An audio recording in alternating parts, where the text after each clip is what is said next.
morning everyone. I welcome you all to another video of Meri PLI Legal Bulletin. The topic for today is Bharatiya Nyaya Sanhita 2023. Union Home Minister Amit Shah on 11th August 2023 introduced the three new bills in Lok Sabha to reappeal the 163-year-old Indian Penal Code as Bharatiya Nyaya Sanhita 2023, the 126-year-old Criminal Procedure Code as Bharatiya Nagrik Suraksha Sanhita 2023 and the 151-year-old Indian Evidence Act as Bharatiya Sakshya Sanhita 2023.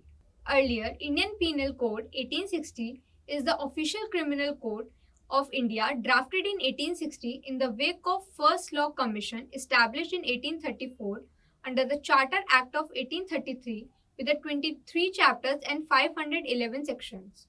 Recently announced Bharatiya Nyaya Sanhita 2023 is subdivided into 19 chapters consisting of 356 sections. Its main features are as follows. The bill defines terrorism and offences such as separatism, armed rebellion against the government, challenging the sovereignty of country, which were earlier mentioned under different provisions of law. It repeals the offence of sedition under Section 124A.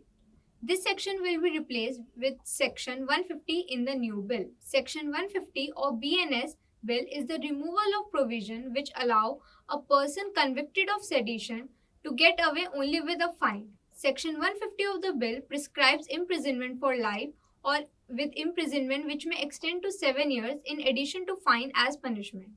It prescribes capital punishment as a maximum sentence for mob lynching, which has been a menace in recent years. It proposed 10 years of imprisonment for sexual intercourse with women on false promise of marriage, which is a common form of deception and exploitation. The bill fixes a maximum limit of 180 days to file a charge sheet, which can speed up the trial process and prevent indefinite delays. IPC allows death penalties for gang rape of women below 12 years of age. The bill allows death penalty for gang rape of women below 18 years of age. The bill specifies separate penalty for murder committed by 5 or more people on specified grounds.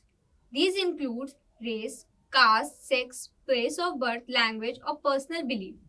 Each offender will be punishable with imprisonment between 7 years and life or death and also fine. The purpose of replacing these three bills is to safeguard the rights of the public and to eliminate obstacle in people's access to those rights, to replace the colonial era and entering into new era with new confidence and hopes. Old laws were crown-centric, but the new laws are people-centric, made in favor of the people.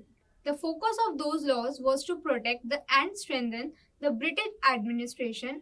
The idea was to punish, not to give justice, but the new three laws will bring the spirit to protect the rights of Indian citizens. The bill is considered to be as people-centric and promotes the spirit to protect the rights of the Indian citizen in legal sector. However, the real impact of this step will be seen in the near future.